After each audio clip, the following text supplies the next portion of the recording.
तो मैं जो कदम सरकार ने और धर्मेंद्र प्रधान जी ने लिया उसका स्वागत करता हूँ, सम्मान करता हूँ और सभी देशवासियों को बधाई देता हूँ कि ये एक लोकतंत्र की जीत है जो आज हमने देखा और इसे ऐसा ही आगे भी हम सुरक्षित रखें लोकतंत्र को भारत में। और देश की युवा पीढ़ी को मैं बधाई देना चाहता हूं और धन्यवाद देना चाहता हूं सीजेपी के हमारे टीम और भाइयों और बहनों को जिन्होंने ये मुद्दा उठाया सबसे पहले, और जो वॉलंटियर्स जिन्होंने उनका साथ निभाया, जो देश भर से छात्र और युवक और बड़े बूढ़े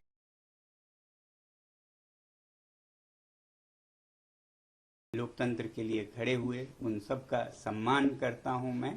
और सबसे बड़ी बात कि जिस तरह से उन्होंने शांति बनाए रखा जहां ये प्रदर्शन हो रहे थे, कुछ जगहों पे दुर्भाग्य है कि छुटपुट घटनाएं भी देखी। मुझे उम्मीद है कि इस शांति को हम बनाए रखें और कहीं भी कोई गलत बात नहीं होगी आगे भी। ये जो शक्ति है लोकतंत्र की वो हमारी शांति से हुई है, ना कि हमारे बाजुओं के बल से। उसके मुकाबले तो आपके बंदूकें हैं, मगर जो शांति की हमने ताकत दिखाए उसके मुकाबले कोई हथियार नहीं है, तो उसे बनाए रखें। अब जब आप महसूस कर रहे हैं कि आपकी जीत हुई, तो विजय में विनम्रता सबसे बड़ी बात है, वही आपके चरित्र को प्रदर्शित करता है, परिभाषित करता है। तो अब जब इस आंदोलन को ज़रूरत पड़े और कुछ आगे लेना हो या फिर अभी रोकना हो, जो भी करें बहुत ही शांति से करें। मैं ये उम्मीद करता हूँ कि एक तरफ जब जवाबदेही हमें मिली इस बार की, तो अब सुधार पर काम करने की ज़रूरत है। केवल एक इस्तीफा से, रेजिग्नेशन से राष्ट्र नहीं बनता है। तो शिक्षा में सुधार हो, इस पर भी आगे काम हो। मुझे पूरी उम्मीद है जिस उदारता से सरकार ने ये कदम ली है वो इसमें अब सुधार के कार्यों में भी जुड़ेगी। सुधार सिर्फ शिक्षा में नहीं बल्कि शासन में भी मेरी उम्मीद है कि अब से देश चलाने का तरीका ज़रा बदलेगा। जहाँ भय है वो नहीं बल्कि प्यार मोहब्बत से देश को चलाया जाएगा और अन्याय न होकर सत्य के रास्ते पे चलाया जाएगा। और वैसे ही जहाँ कहीं भी जिस रूप में भी भ्रष्टाचार है उसे हटाया जाएगा और सच्चाई के रास्ते पे एक भारत देश के लिए और विदेशों के लिए भी एक उदाहरण बनेगा, सच में विश्व गुरु बनेगा। ऐसी मेरी आशा है कि ये एक नया भारत की शुरुआत होगी। मैं उम्मीद करता हूं सरकार से कि इस बदलाव के साथ ही बहुत से और बदलाव भी लाएंगे शासन चलाने के तरीकों में भी। अब क्योंकि मैं लद्दाख से हूं और एक पर्यावरण कर्मी हूं, एनवायरमेंटलिस्ट हूं, तो मैं उम्मीद करूंगा सरकार के से कि जो लद्दाख के पहाड़ों को संरक्षित करने की, वहां के लोगों को लोकतंत्र देने की प्रक्रिया चली है, उसे भी बिल्कुल ईमानदारी से चलाया जाए। उसे कमज़ोर करने की कुछ कोशिशें हो रही हैं, वो सब छोड़कर जनता के साथ प्यार मोहब्बत से मिलकर हम सीमाओं को सुदृढ़ और शांत बनाएं, विकास के रास्ते पे लें। तो लद्दाख में बहुत ही ईमानदारी से लोगों के साथ ये प्रक्रिया जारी हो। बल्कि हमारे पड़ोसी राज्य जम्मू कश्मीर में भी, जहाँ भी लद्दाख में हो, जम्मू कश्मीर में हो, जो लोगों से वादे किए हैं स्टेटहुड के, लोकतंत्र की, वो वहाँ भी बहाल हो, ये हमारी उम्मीद है। ये तो मैं अपने हिसाब से कह रहा हूँ क्योंकि मैं उस इलाके से आता हूँ।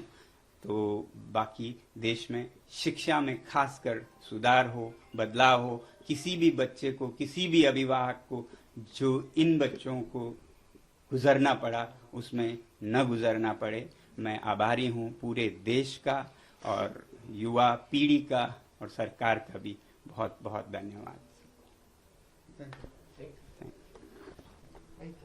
I welcome this step taken by the government and the Education Minister Dharmendra Pradhan ji to step down in this hour of need.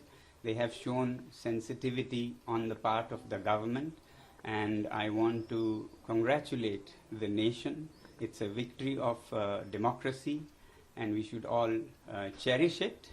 At the same time, I thank and congratulate the whole young generation, the Gen Z, particularly the members of CJP who started this whole discussion, and young people, old people, everyone from every corner of the nation who came out to speak for truth. And I hope that we can take this path of peace that was so visible in this movement and continue to be on that and never digress from the path of peace. As we have some kind of victory, it is very important to have humility in victory. Therefore, I appeal to all the young people to rejoice, celebrate, but with utmost humility. Do nothing that hurts others, say nothing that hurts others, be humble, and that will win the world for you. So with these words, I think that we'll have an era of reforms now. There has been accountability. Now it's time for reforms in the field of education so that we have a robust system that makes us a great nation as we all want. And I hope that this kind of reforms are seen now not only in education but also in governance, where we have fear replaced by love for citizens. Not out of fear governance should be. Similarly, from a fear-free India, we should have injustice-free India, where there is justice in everything, whether it is examination or elections or the corridors of power to the courts of India. We should have justice and corruption-free India in whatever form. We should hope that there will be measures taken along with this to make it a clean governance in our country. So I congratulate everyone on this occasion, and being from Ladakh and the mountains of the nation and being an environmentalist, that the process of democracy restoration that has started in Ladakh will be taken up with utmost sincerity on the part of the government along with the people. There have been some steps to undermine the democracy that has been granted. These would be taken up very sincerely together with the citizens is my hope. Talking of democracy restoration, I also hope that our brothers and sisters in our neighboring Jammu and Kashmir will have the pledge that they were given of restoration of statehood. I look forward to see a great India with this change that people have brought, and I congratulate every citizen once again and thank you all very much.